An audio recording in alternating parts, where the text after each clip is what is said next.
Bonjour à tous et à toutes, bienvenue sur Free Matin à suivre, la une des journaux présentée par Kader Achirou. Bonjour à vous, chers amis, bonjour. À la une des parutions ce matin, nous avons le compte rendu de la séance du ministre Sakalafi avec quelques partis politiques n'ayant pas participé au scrutin législatif de 2019. Nous avons également la une des journaux, quelques comptes rendus de l'évolution des projets de développement dans les communes du Bénin. Et pour finir, à la une de quelques parutions du jour, nous avons l'annonce de la visite du président de l'Inde au Bénin la semaine prochaine. Le bulletin matinal d'information avec Carles Kitomé, bonjour. Bonjour Nadège. La mauvaise exécution des travaux de répression de la piste d'atterrissage de l'aéroport international Bernardin-Gantine de Cotonou et les honneurs rendus par les États-Unis à un imam nigérian sont au menu du bulletin de ce matin.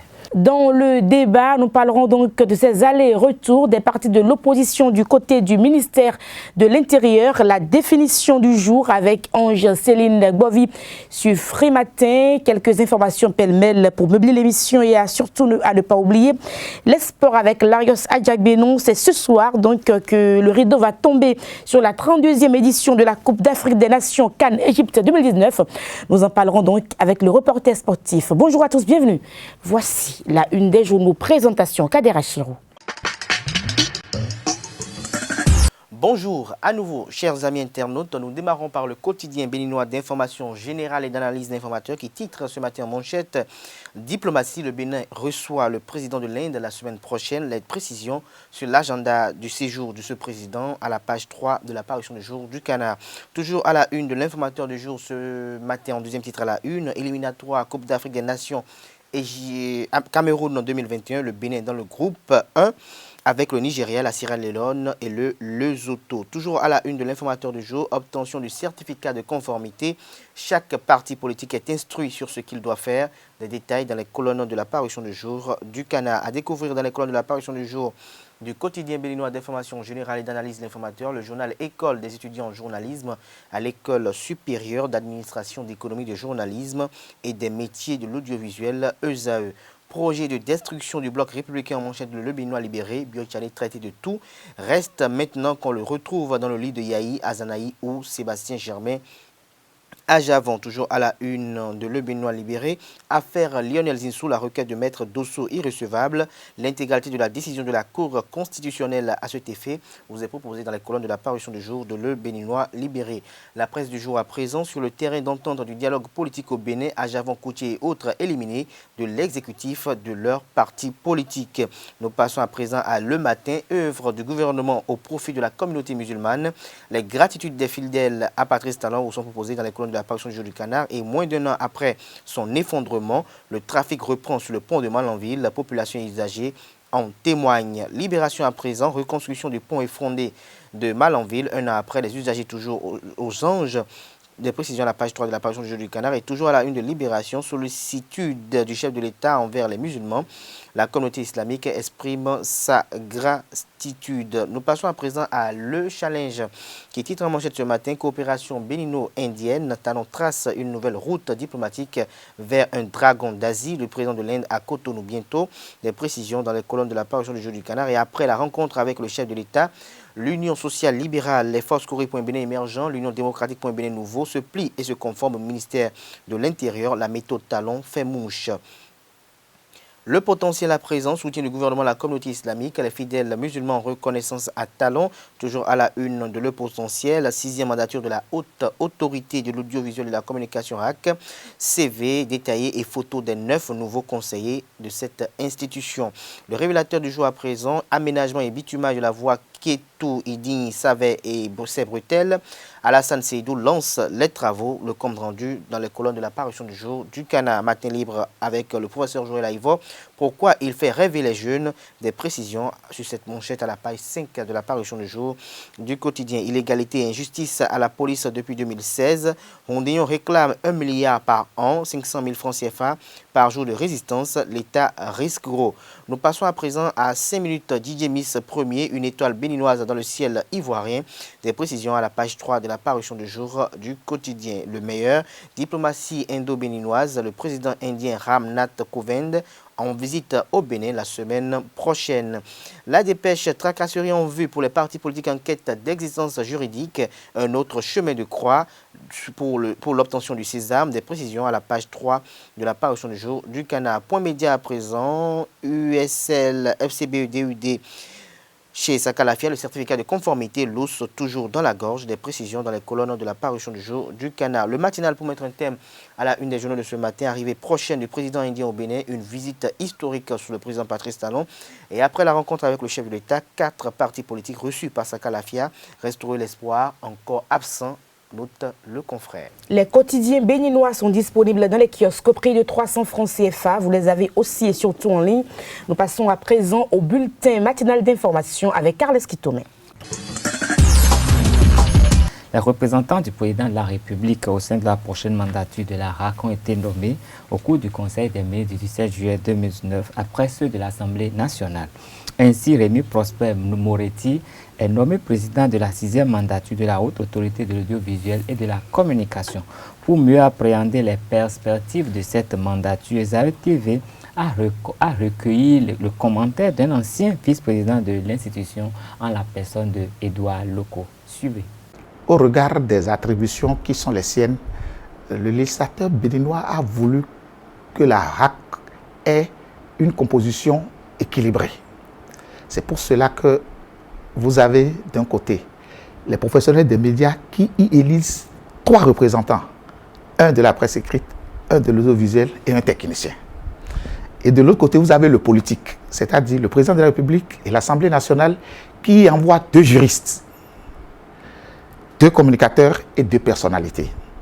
Parce que le rôle de la RAC, c'est d'être un tribunal, je dis bien tribunal en matière de déontologie.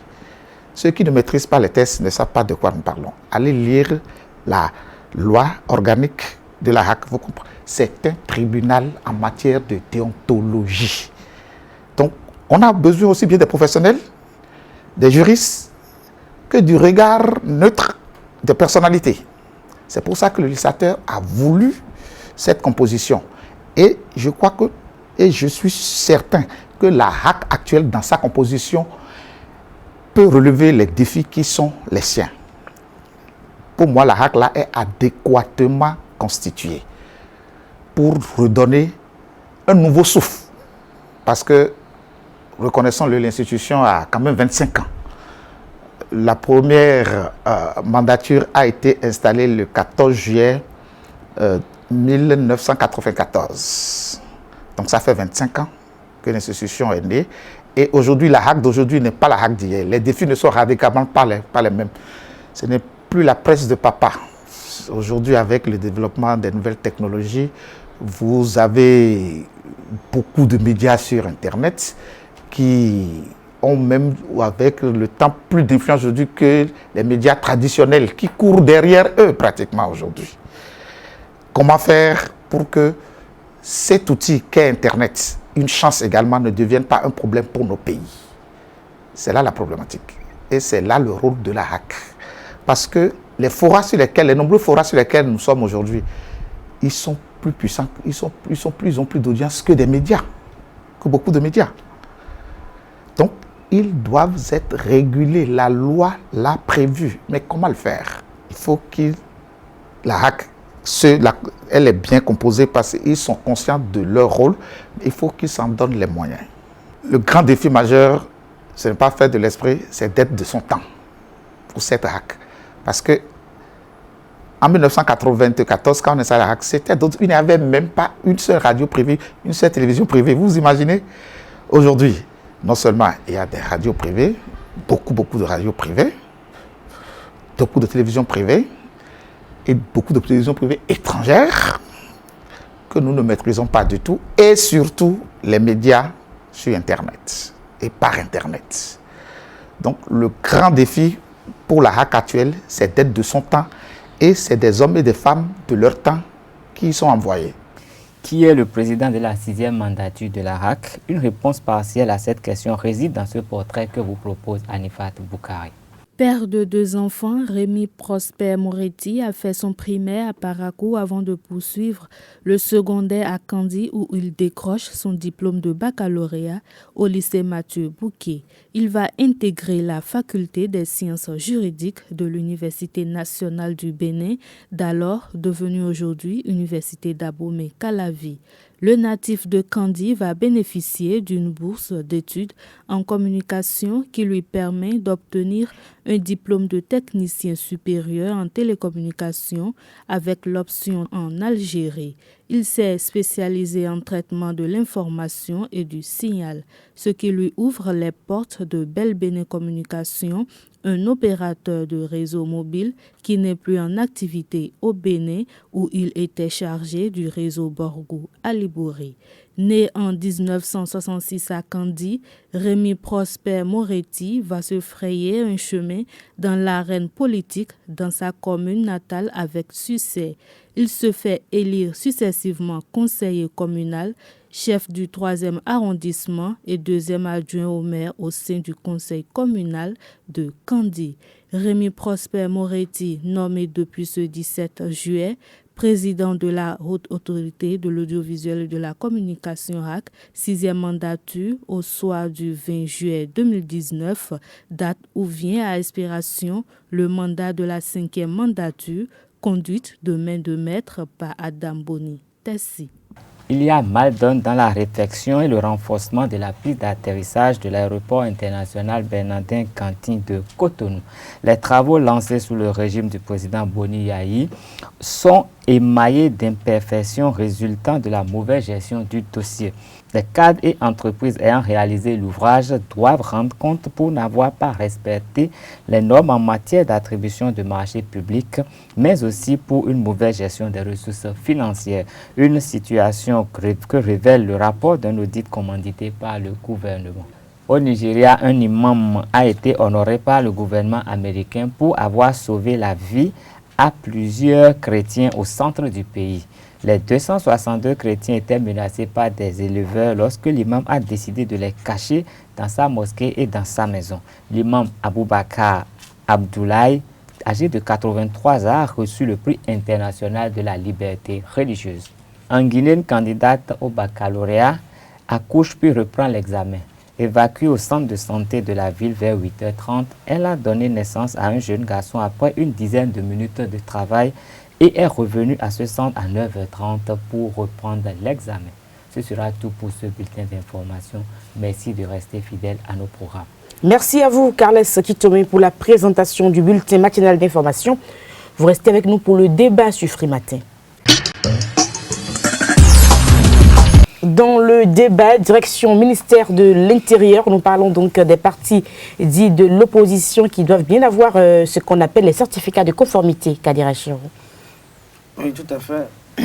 Suite logiquement à la rencontre effectuée lundi dernier avec le président de la République, il a été conclu que les partis politiques qui sont en souffrance de conformité à la nouvelle charte des partis politiques puissent se rapprocher du ministère de l'Intérieur afin qu'on leur indique ce qu'il faille faire pour qu'ils puissent avoir une existence juridique et légale. Et donc, c'est dans cette optique que Force Corée pour un Bénin émergent, Union sociale libérale, Union démocratique pour un Bénin nouveau, se sont rendus au ministère de l'Intérieur hier jeudi comme prévu afin de s'enquérir de ce qu'il faille faire pour ne pas, une fois encore, voir le dossier se faire rejeter par le ministère de l'Intérieur, ce qui pourrait laisser libre cours quand même aux commentaires tendancieux et prétentieux également. Et donc, il leur a demandé de pouvoir enlever, que ce soit de la présidence d'honneur et du bureau exécutif, toutes les personnes qui sont, je dirais, en situation de conflit avec la justice béninoise. Et donc, tout de suite, les personnes comme Valentin Dienontin, les personnes comme Sébastien Germain à Javon, Thomas Boniaï ne seront pas dans, je dirais, la constitution du bureau exécutif de ces partis politiques, ce qui est quand même sur la forme normale parce que les textes recommandent à ce que celui qui est peut-être en porte-à-faux avec la justice ne fasse pas partie des instances de direction ou dirigeantes d'un parti politique en constitution. Et donc, c'est à cet effet que cela a été demandé aux partis politiques. Donc, nous attendons les jours à venir l'effectivité de congrès extraordinaire pour que ces partis puissent se conformer à ces exigences pour qu'enfin, ils puissent avoir ce certificat de conformité. Il faut noter que jusqu'à hier, Restaurer l'Espoir n'a pas pris part à cette réunion. Et donc, nous attendons de voir quel est le tour que nous réserve Restaurer l'Espoir, comment il pourra restaurer son espoir pour être désormais légitime et légalement sur la scène politique. Je pense que des cadres ont été délégués vers des cadres du ministère de l'Intérieur ont été délégués vers le parti, vers les responsables du parti. Non, il leur a été demandé lors de la rencontre avec le chef de l'État qu'ils se rapprochent du ministère de l'Intérieur. Ceux qui ont pris la mesure de la situation, comme je l'ai dit tout à l'heure, FCB, USL et UDBN, ont effectué le déplacement hier, ont échangé avec le ministre Kalafia. Et donc, en dehors des petits détails qu'il faille peut-être faire, le grand souci, c'est que désormais, il n'y aura plus le président d'honneur Sébastien Germain-Javon, il n'y aura plus le président d'honneur Thomas Boniaï, et il n'y aura plus le Komi Kouché au sein d'un bureau exécutif, il n'y aura plus de Valentin Dianontin au sein d'un bureau exécutif. Et donc, ça crée un petit problème quand même à ces partis politiques quand on sait que ceux dont les noms sont évoqués sont quand même des personnes fédérateurs, des gens qui quand même ont une grande visibilité, un grand aura au sein de ces formations politiques. Est-ce que ça ne pourrait pas laisser libre cours à d'autres choses? Je crois que les partis politiques eux-mêmes vont analyser, prendre la mesure de la situation et savoir que d'abord l'essence de cette réforme, c'est qu'il ne faudrait pas qu'un parti politique se limite ou se consiste à une seule personne, mais que ce parti politique, sans une personne, puisse vivre. Et donc, ils pourront montrer que FCBE véritablement est au-delà de la personne de Boniaï. Et donc, je reste convaincu qu'ils vont se conformer à ces exigences. Pareil pour Union sociale libérale et pareil peut-être pour Union démocratique pour un Bénin nouveau. Et donc, je finirai pour dire que nous espérons que dans les jours à venir, Restaurer l'Espoir pourra enterrer la hache de guerre et finalement comprendre les exigences du moment, appréhender les difficultés qui s'imposeront à l'avenir et se rapprochera du ministère de l'Intérieur. Il n'y a pas de honte à cela. Il faut être humble parce que, comme je le dis souvent, la politique c'est une question de rapport de force. Et dans le cas d'espèce actuellement, il faut faire l'âne pour avoir le foin. Et je pense que tout le monde sortira gagnant parce que c'est finalement la nation. La nation a besoin de tous ses enfants. Et je finirai pour dire que on ne peut pas être un homme qui aspire à diriger le pays et dire qu'il faut qu'on délivre cela comme si la délivrance se faisait au pivomètre. Non, il faut que les gens soient en phase avec les textes et lois de la République pour que demain, quand vous aussi vous serez au pouvoir et que vous allez demander à ce que les gens respectent rigoureusement les textes et lois de la République, qu'on ne vous rappelle pas le passé. Merci à vous. Kalesti Tomé, commentaire. Oui, je crois qu'il y a un proverbe italien qui dit que qui vit d'espoir ne meurt pas. Ceci pour dire qu'aujourd'hui, les partis qui se voient dans l'obligation de ne pas citer certains noms sur la liste de leur déclaration officielle doivent se dire que tout n'est pas perdu. S'ils pensent que forcément ces personnes doivent jouer un rôle important dans cette partie, je crois qu'ils ne sont pas forcément obligés de figurer dans le bureau. Parce que déjà, quand on considère les associations, le président d'honneur n'est pas un membre formel du bureau, c'est des titres honorifiques. Mais ça n'a jamais empêché un président d'honneur d'agir, d'influencer les choses de manière vraiment sérieuse. Et donc, je pense que ces partis pourront, avant toute chose, se conformer aux exigences de la loi. Parce qu'aujourd'hui, c'est une question de loi.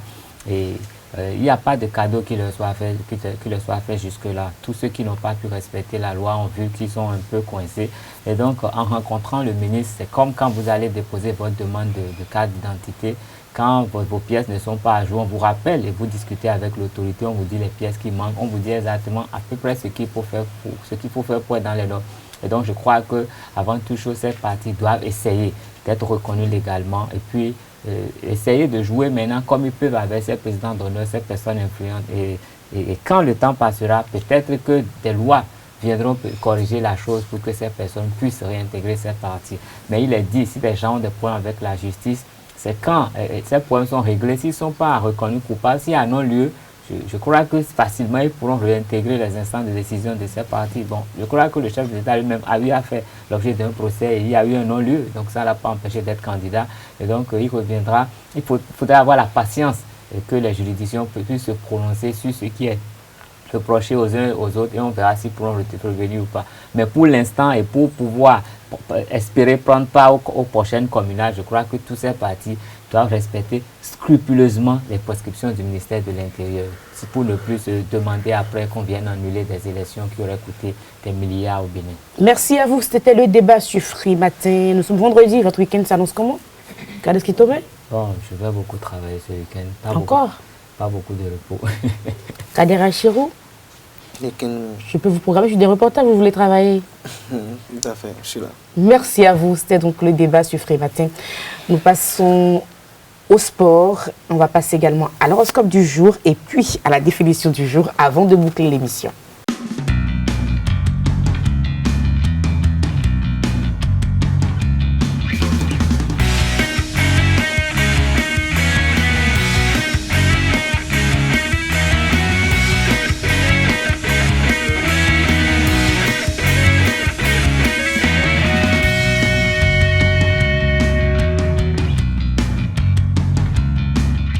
Bonjour à toutes et à tous et bienvenue sur la définition de ce jour. Alors aujourd'hui, nous parlerons de la CAN. Voici donc pour vous l'avis de la population sur cette institution au micro de Nonsrine Fatoumbi. Définissez le cycle CAN. On veut la définition du cycle. On va voir. Hein?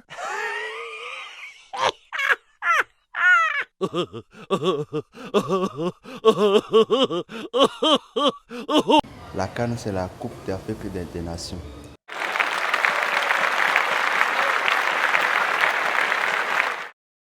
Et avez-vous une idée de ce que fait la CAN? La CAN s'occupe des champions pour les footballeurs entre les équipes des nations. Hein? La CAN se définit comme la Coupe d'Afrique des Nations.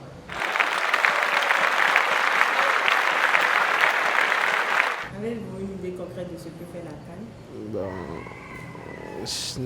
Elle organise un championnat pour les pays, les nations africaines.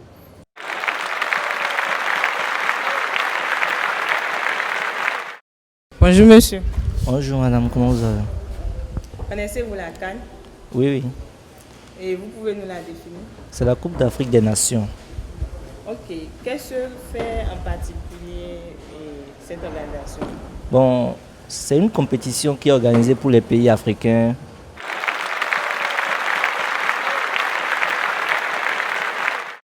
Et ça se déroule tous les 3 ans, je crois, bien si je me trompe. Hein? Je pense que la CAN, c'est la Coupe d'Afrique des Nations.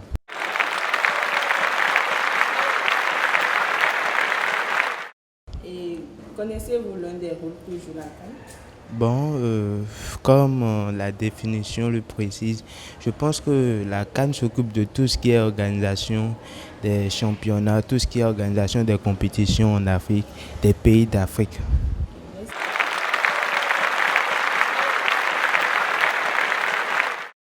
De retour sur plateau, la Coupe d'Afrique des Nations est la plus importante compétition continentale de football en Afrique. Elle est organisée par la Confédération africaine de football et met aux prises les meilleures sélections nationales africaines. Cette compétition disputée tous les 2 ans s'est déroulée pour la toute première fois en 1957 au Soudan. La Confédération africaine de football met en avant le développement rapide des infrastructures d'un pays donné. À chaque édition, elle s'occupe donc du bon déroulement de la compétition. Depuis sa création, pas loin de 15 pays différents ont déjà accueilli l'événement. La Palme revenant à l'Égypte qui, pour la 32e édition, accueille la compétition. Pour rappel, chers internautes, le Bénin a participé à la CAN 2019, mais il fut éliminé en cas de finale par le Sénégal. Voilà tout pour la définition de ce jour. Merci de nous avoir suivis et à bientôt.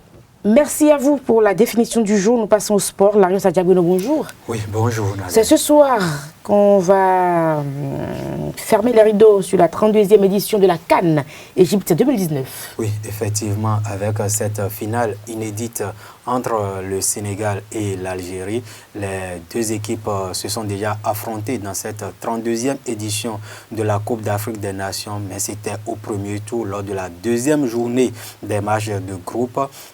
Les Fennecs de l'Algérie avaient pris le dessus sur les Lions de la Teranga du Sénégal, 1-0. Mais ce soir, ce sera un tout autre rencontre. L'enjeu est tout autre, c'est d'inscrire pour le Sénégal une étoile sur son maillot, et pour l'Algérie, 29 ans après la première étoile remportée, les Fennecs avec Riyad Mahrez auront à cœur d'ajouter une seconde étoile sur le maillot. Et il faut dire que cette finale, les deux sélectionneurs qui sont des amis de vieille date en conférence de presse ont reconnu que c'est un match capital qu'il ne faut pas perdre, surtout parce que le match de groupe, il n'y avait pas d'enjeu puisque les deux équipes avaient remporté leur match de première journée. Donc ce soir, il y aura 50% de chances de part et d'autre. Il y a Riyad Mahrez qui est à 3 buts avec son coéquipier de sélection Adam Ounas également à 3 buts. Et la star sénégalaise et de la première ligue anglaise, et Sadio Mané qui est également à 3 buts. Donc il y aura également un duel entre les meilleurs buteurs éventuels de cette 32e édition de la Coupe d'Afrique des Nations. Mais rappelons que le Nigérian Odion Igalo est actuellement le meilleur buteur avec 5 réalisations. Alors, Larios Adjabweno, le tirage au sort des éliminatoires de la CAN Cameroun 2021 a été effectué hier. Et le Bénin est dans le même groupe que de Lesotho, c'est bien ça? Effectivement, ce pays enclavé dans l'Afrique du Sud, les Béninois peuvent se rappeler également de ces jeunes de l'équipe nationale de Lesotho qui ont participé à la seule Coupe d'Afrique des Nations organisée par le Bénin. C'était au niveau des juniors en 2005. Et le Bénin aura également dans ce groupe, le groupe L, le Nigeria, le 3e de cette 32e édition de la Coupe d'Afrique des Nations. La Sierra Leone, le Bénin retrouve la Sierra Leone quelques années après cette victoire arrachée en déplacement en Sierra Leone par Omar Chomogo et ses coéquipiers pour une qualification à la Coupe d'Afrique des Nations 2008, si j'ai bonne mémoire. Et il faut dire que ces éliminatoires vont démarrer en octobre prochain. Mais avant, il y a les tours préliminaires entre 8 équipes. Ces 8 équipes vont arracher les 4 tickets pour rejoindre les groupes A, B, C et D. Il s'agit de la double confrontation entre le Libéria et le Tchad, le Soudan du Sud et les Seychelles, l'île Maurice et Sao Tomé et Principe, et Djibouti et Gambie. Donc ce sont les affiches des doubles confrontations qui vont désigner les 4 pays qui vont rejoindre la phase de groupe de ces éliminatoires de la CAN Cameroun 2022. Merci à vous, Larios Adjabweno. C'était donc les sports. Pour boucler Free Matin, nous avons eu du plaisir à vous présenter ce numéro d'émission encore ce vendredi 19 juillet de l'an 2019. Portez-vous bien, au revoir.